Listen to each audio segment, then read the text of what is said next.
Мы легли у разбитой ели, ждем, когда же начнет светлеть. Под шинелью вдвоем теплее на продрогшей гнилой земле. Знаешь, Юлька, я против грусти, но сегодня она не в счет. Дома, в яблочном захолустье, мама, мамка моя живет. У тебя есть друзья, любимый, у меня лишь она одна.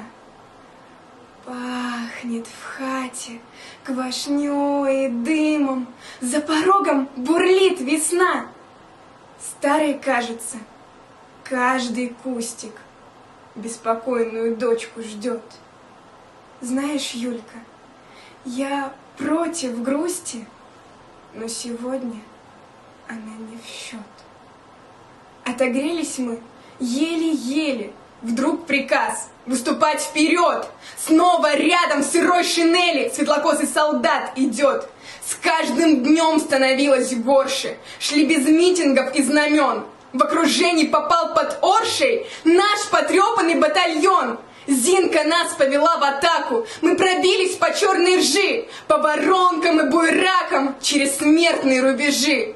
Мы не ждали посмертной славы, мы со славой хотели жить! Почему же в бинтах кровавых светлокосый солдат лежит?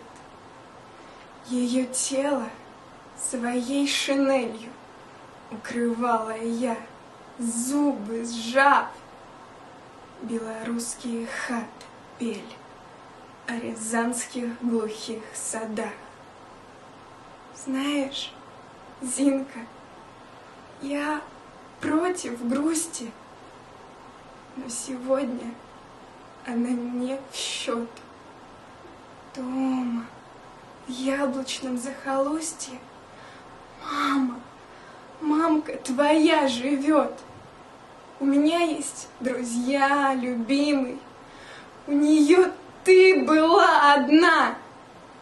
Пахнет в хате квашнёй и дымом, за порогом бурлит весна.